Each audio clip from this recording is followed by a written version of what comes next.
welcome to a brand new Reyt Good Music road trip, ladies and gentlemen, episode 6 with Laurence Landau. You alright, brother? Alright, mate, how you doing? I'm alright, yeah. Yeah? Funny this, isn't it? Just driving about, messing about on a sunny day. Yeah, it is. It's nice, I like it. It's beautiful weather.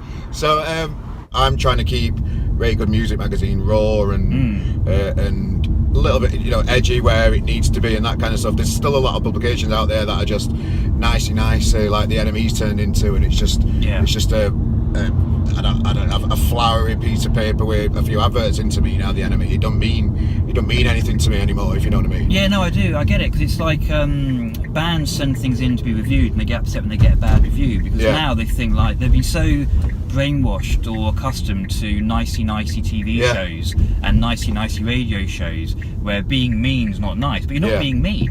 You're being subjective, and you sent it in for a critique or a review. Yeah. You've not sent it in for a PR exercise. Yeah.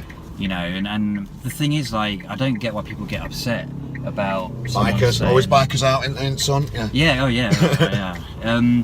But yeah, so it's interesting because like when I was in a Canadian UK of A, people would always say, "Oh, we were shit," or "I'm shit," or whatever. Yeah. Didn't bother me. It actually spurred me on to try and get better. Yeah. But I always felt we generated good crowds and got better gigs and got offered big gigs. Yeah. Because we had this passion that oozed out, and it meant our gigs were very different to what was around at the time. There's nothing better than watching a band who's got energy and they start climbing stuff and messing around and just being naughty. Yeah, exactly. You remember them, don't you? It's great. Exactly, and then like that band, No Excuse, where we had Castro and Undercover come out. Yeah. Like we were the first band, I think, at the time to have like a rock rap thing going on. Okay. And Castro ended up leaving No Excuse, became JCass. Yep. And then we kept doing gigs with JCass and doing some rock rap stuff, and we helped him get gigs in town. And you look at I think JCass is one of the best unsung guy. And you look at his progression as well, and he did some songs like he actually did an amazing version of Queen's Show Must Go On, which we did live with him once. And then he went into a bit more produced style. Star in the City was amazing. I really like that. But he should be like signed. He's so good. But so I just think people should have a voice, really. Massive, history of being part of music, and you've had other interesting jobs as well. Did you work for Sony doing royalties for like Bowie and that kind of stuff? Sony, EMI. So it's interesting actually. So when I write, again we're going to later on and stuff, but I'm very technique based, and I was trying this method acting, it's a method writing, it's like method acting. Yeah. And I was writing a book, and the character worked in a finance department. Yeah. So I went and started studying finance, and I ended up getting a job in the finance department of a music company, which is where he was going to be working. Yeah. So I really went out and followed it, but I ended up working at EMI Music, and I did just like blasé about it. Just ended up working at EMI Music. Yeah, it's pretty cool. Yeah. Doing royalties. I did end up doing the royalty payment for Amy Winehouse after she had died, the big one. Right. I met some really amazing people.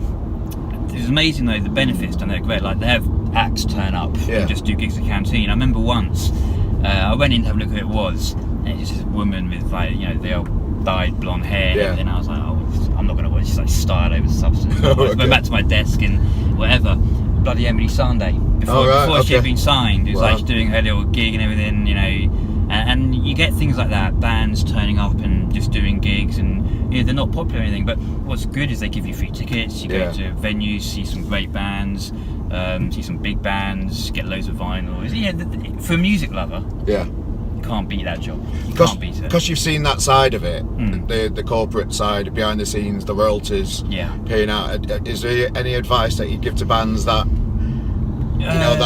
that are unaware of? Yeah, I would actually. Some potentially pitfalls in the music industry and all that kind of stuff to look out for. I wouldn't say pitfalls, but what I'd say is don't rely on making money solely through like gigs and merchandise and the song. You can license it.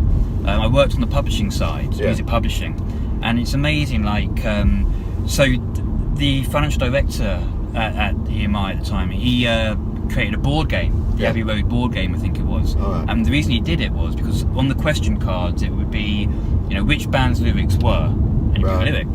That band would get paid for their lyric being used in a board game. Yeah. So you've got to start thinking maybe.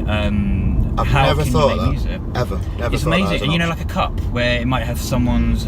Actually, if you have a book and you quote someone's lyric in it, you've got to pay them. Yeah. And it's interesting. So there are other ways of making music, making money. If that's what you want to do. Yeah. You know, I believe in art over money. That whole thing of if you art with no strategy is an art form. Yeah. Art with a strategy is a product. Yeah. So it's that kind of payoff or balancing act.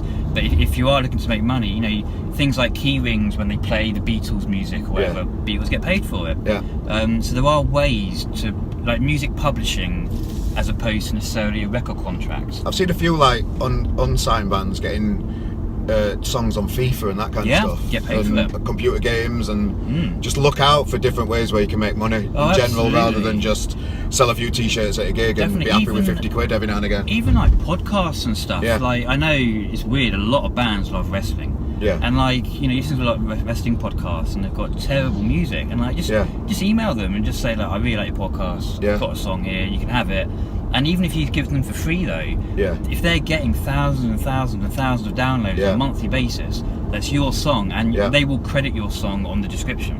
I actually found a lot of bands through podcasts that are just doing the music thing, and when you download it on iTunes, it says music by and whoever, and you find them. You know, there are alternative ways of getting your stuff out there, and like I said, you know, making money out of it if that's what you want to do. It's not always about getting signed, and I actually think now it's less so about getting signed. A record deal isn't. It's not the be all and end all. No, it's not. I think in our day, in 2004, it still was. Yeah. I think around 2008, it started to change, and now I had Mike Hughes in the car last time on the last. I saw it. I like Mike Hughes. I like him. Yeah, and he was talking about the deal that he signed for 25 grand, something like that, in track 2. You wouldn't see any money, would you, these days? No, not at all. Anything. It's funny actually, like, just a little, not an anecdote, but interesting. Like, so I didn't know Mike Hughes, and it was very random. When we were doing the stand-up comedy, I was in the Frog and Parrot, and he was there, and Nick introduced me to him, and he says, I think you two will get on. Okay, fair enough. So we had a bit of chat, and we just got to talk about writing and so on. And then for 2 weeks solid, we saw each other nearly every day in the Frog and Parrot, and we were just chatting about music, what we're up to. He was saying to me he was doing this thing called Lenses in the Temple with the guy from Bromhead's Jacket. And he said, I'll send you the tracks. And he sent me the 4 MP3s, and it had one of them was the one he put out. I can't remember the name of it now.